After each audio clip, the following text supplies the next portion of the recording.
Hi friends, it's Amy. I'm working my way into Sirsanana headstand, and I'm just here to share a little bit about the pose. It's obviously an inversion, but it's also a pose where we need to kind of work into the action of the pose.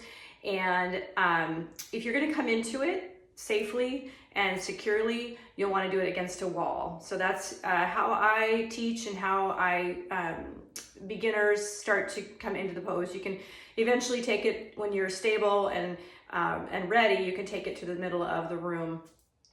But for all intents purposes, as far as for training, if you're new and you've never done it, there's stages that we do for this pose.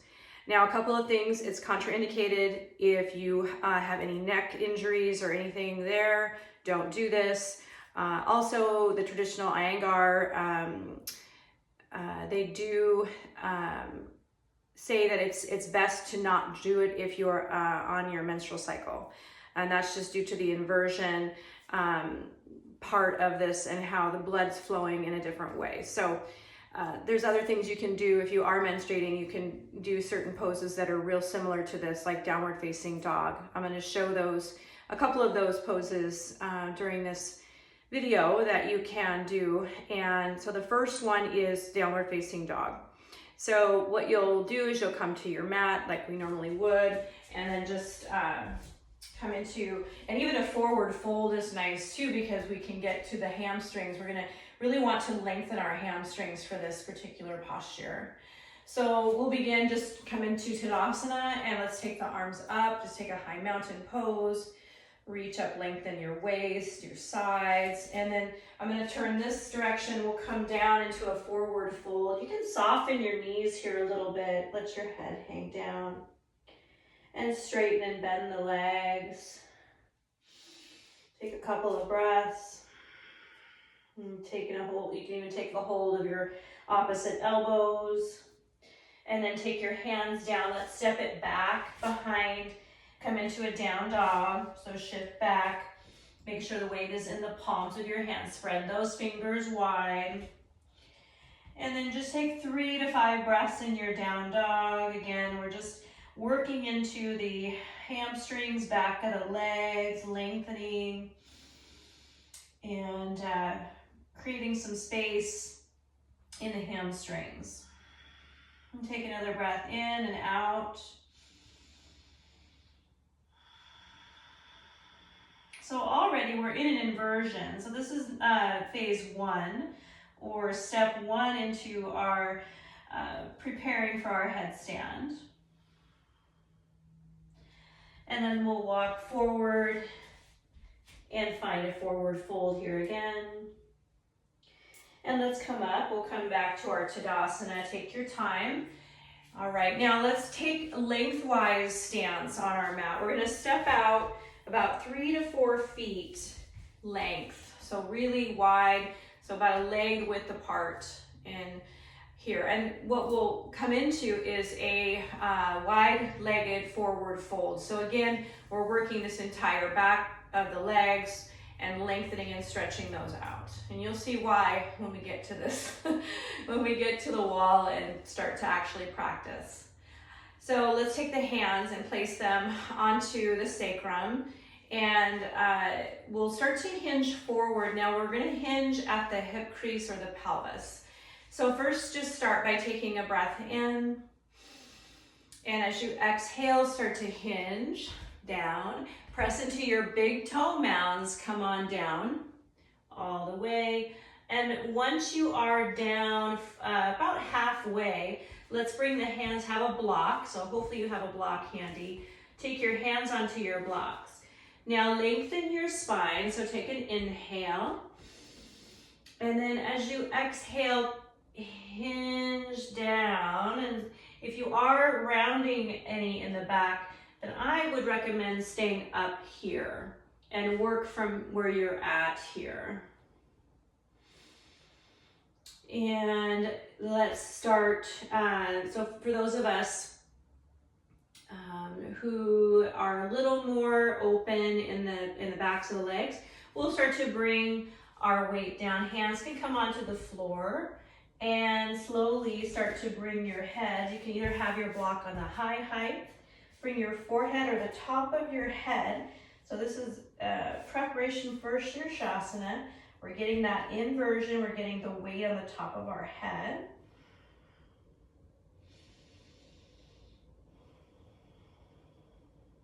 Breathe here. And you might be able to make your way a little bit further down in your forward fold.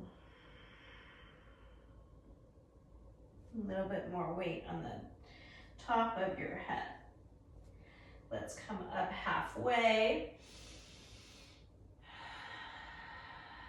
Take a breath and press into your big toe mounds. Go ahead and take your hands onto your hips and come up. Inhale. And then just heel toe your feet back to your Tadasana mountain pose. Okay? All right. So there we are. Those are just some things we can do to prepare the body to come into it. It's core strength too. So it's doing something like a boat pose or something like that to really engage the core. Even plank would be a great one to do as well. Just for all intents purposes for time, we'll skip that, but please keep that in mind before giving this one a try. So what we'll do is take a towel or a blanket, and we will come into this right at the wall. And there's a couple ways we can do this.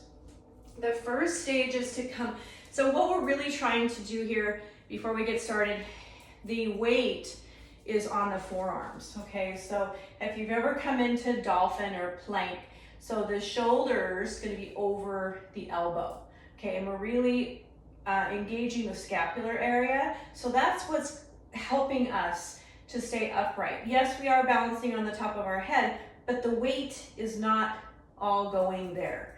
It's a lot of it is in the upper body and the upper back and the shoulders. Okay, so we want to make sure that's really stable. So we're going to come into dolphin. So let's have you come onto your mat. You can come onto your knees here first. I have a blanket. I like to have a little bit of cushion. Okay, now let's do dolphin and interlace. So what you'll do is you'll make a basket with your hands. So I will show this. Let me get a little closer. So what you'll do is you'll take your fingers, interlace your fingers, make a basket with your fingers, okay, like that. And then, so your head, let's see, your head is going to go here, okay? So your head's here, you're gonna put your head in between your hands, okay? Hopefully that makes sense. You'll work it out. If you have questions, just let me know. Okay, so let's go ahead and come on to the mat. Come on down. And again, make that basket. And you're gonna place your head down, so the top of your head. And so like the back of your head, you're gathering your hands around that. Now take the shoulders and activate your shoulders. So press into your forearms. You can almost imagine your head lifting up off of your blanket or off your mat. Okay, so most of the weight is in the forearms and the shoulders. There is some weight in your head, but okay, now keep that. Okay, now tuck your toes, lift your knees up, and walk your feet. Come into a dolphin with your head down.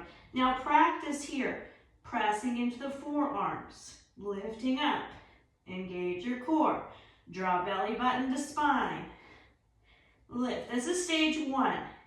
If this is enough for you, then I would say just play here, okay?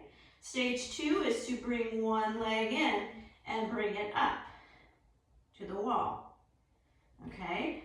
Bring it down. You can play. Other leg, knee in, and then straight up and back down. Okay, I'm gonna come down for a minute and take a child's pose. You can come with me. And just go ahead and take a few breaths in your child's pose.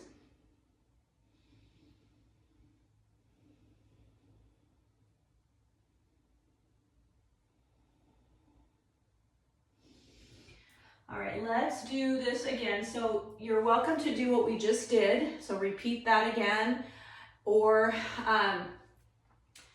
you know, as I said, just listen to your body, and we don't want any falling or, you know, we just want to be safe and not force ourselves to do something we're not ready to do.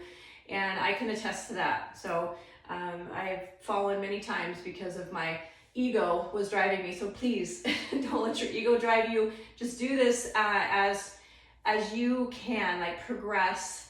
And of course, if you ever want to have any kind of one-on-one instruction with me, I'm available. I schedule those typically on Thursdays. So that's something, you know, if you're curious and you want to know more on how to safely and effectively do this posture, there are other ways. I'm sure you've seen tripod, headstand, you know, there's lots of other ways to do this, but this is for me, I feel in my teaching, when I'm teaching my students, this is the safest and I feel like the most effective way for students to come into this posture and still feel supported and safe.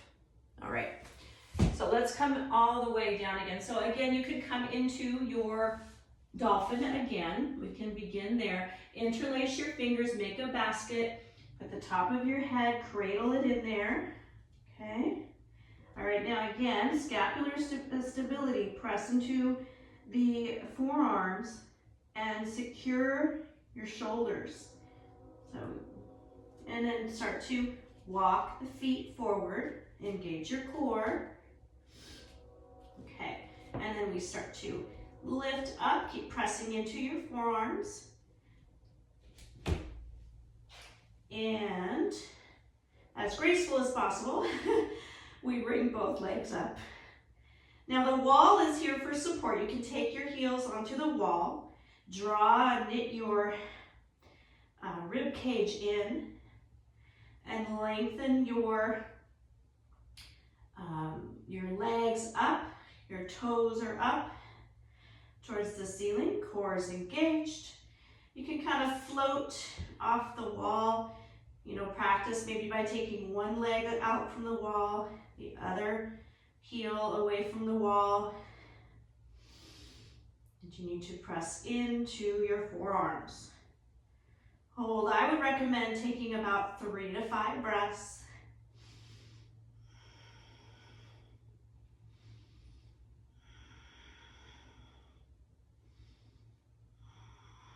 Squeeze your inner thighs, hugging in your midline. And then to come out of the pose, I know you're probably pretty close to the wall as I am. Just start to bring your legs down. And then, that was a little bit harsh on my part, but we come down a little slower and with more control. Hold here and breathe.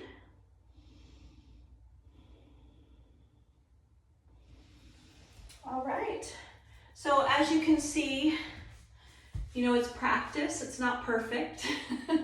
I noticed that I did come down a little hard, and normally I would come down a little bit softer, bring my knees in, and then extend my legs down, and then come back to dolphin.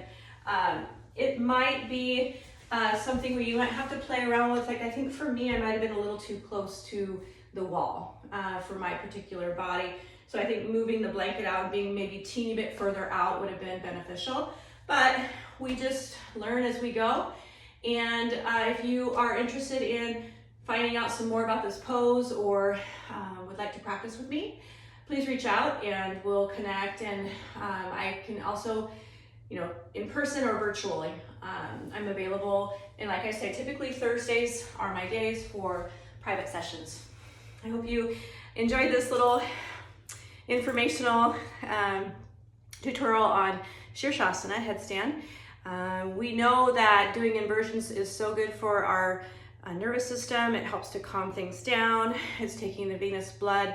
You know, we're always standing this way, so having our feet opposite or up instead of down is really good to help with the nervous system and the blood flow. It gets the blood flow moving in a different direction for a while. So it's very calming and centering. So I wish you all the best. Thank you for watching.